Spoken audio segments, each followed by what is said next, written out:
Make to order and engineer to order are two different kinds of production processes. MTO describes a situation when you start a production only when you receive an order from the customer. ETO, on the other hand, is when you start not only to produce but also to design and engineer the products when you receive an order from the customer. You start the ETO process by clicking on the project headers under Master Data in the LPOne sidebar menu in SAP Business One. Then you right-click on the project item code and go to Visualize Create Project in the drop-down list. What appears is a complete overview of the bill of materials of this project item, with raw materials and components related to the finished product. From here you can customize the finished product by adding or deleting rows.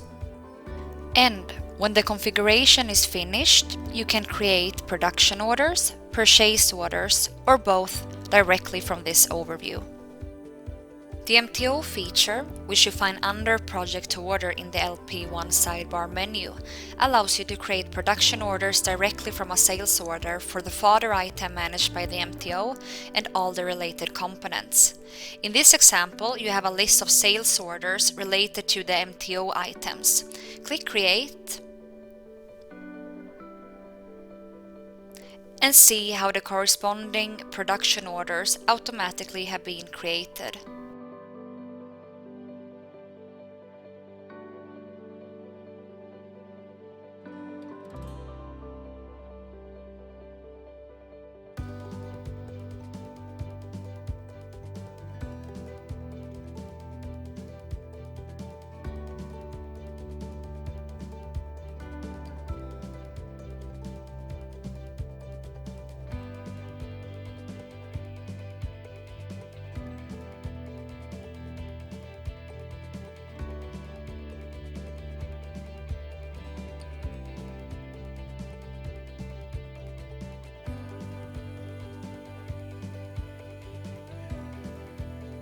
Consequently, this will help your company to eliminate waste and not end up with surplus stock or unwanted products, thanks to LPOne.